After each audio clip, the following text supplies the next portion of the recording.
5. Perkhidmatan hanya untuk orang kaya. 5. Pakej perkahwinan dijamin tidak hujan. Untuk setiap pasangan pengantin, mereka mesti mahukan majlis perkahwinan berjalan dengan lancar. Antara kebimbangan utama pasangan pengantin adalah cuaca.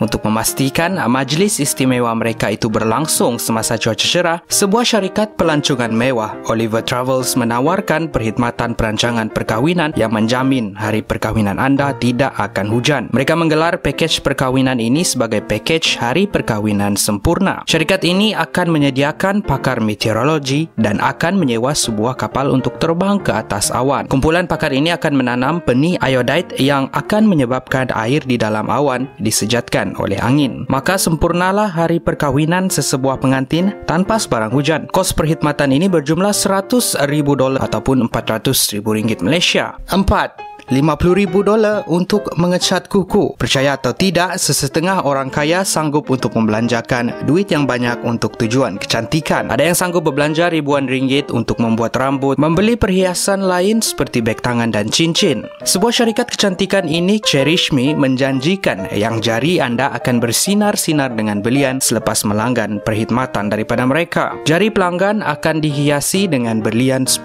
karat. Menurut syarikat berkenaan, puteri dari negara Arab sanggup datang dari jauh ke kedai mereka untuk mendapatkan khidmat kuku $50,000 ataupun bersamaan dengan RM200,000 Malaysia. 3. Tinder untuk orang kaya. Ramai yang tahu aplikasi Tinder yang membolehkan anda berjumpa dengan kenalan baru hanya dengan menyukai gambar profil. Tetapi tahukah anda terdapat aplikasi chat seperti Tinder hanya untuk orang-orang kaya? Aplikasi eksklusif ini digunakan oleh orang tertentu saja seperti usahawan, pelabur, selebriti, model, artis dan golongan elit yang lain. Untuk tujuan pengesahan, aplikasi ini memerlukan salinan pasport, rekod cukai, statement bank dan dokumen yang lain untuk mengesahkan identiti pengguna sebagai seorang yang kaya. Aplikasi untuk orang kaya ini digelar Luxi. Sesiapa sahaja pun boleh mendapatkan aplikasi ini di Apple ataupun Google Play Store. Tetapi untuk mendapatkan verification badge pengguna perlu mempunyai pendapatan lebih $200,000 sebulan. 2. Makan malam berharga $2 juta. Percaya atau tidak, makan malam untuk orang-orang kaya ini memakan kos sebanyak $2 juta ataupun lebih kurang RM4 juta Malaysia. Perkhidmatan makan malam ini ditawarkan di Singapura, di mana pasangan akan dilayan seperti raja.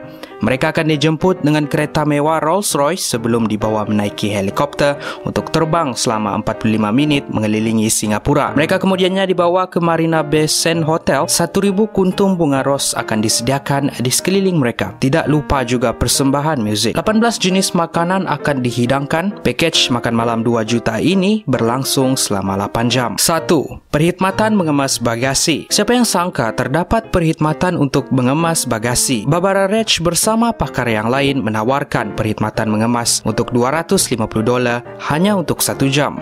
Dan purata pendapatan mereka adalah $1,000 tiap kali mengemas beg. Perkhidmatan ini untuk golongan kaya yang sibuk dengan pekerjaan dan tidak mempunyai masa untuk mengemas. Mereka akan memastikan semua barang-barang yang diperlukan untuk perjalanan akan dikemas secara langsung, memastikan perjalanan pelanggan mereka berjalan dengan lancar. Terima kasih kerana menonton video Kupi-Kupi Go. Sila like dan share jika anda rasa bermanfaat. Kami akan membuat naik sebuah video fakta pada pukul 8 pagi setiap hari Isnin sehingga Jumaat. Like laman sosial kami, Kupi-Kupi Go, menarik setiap hari.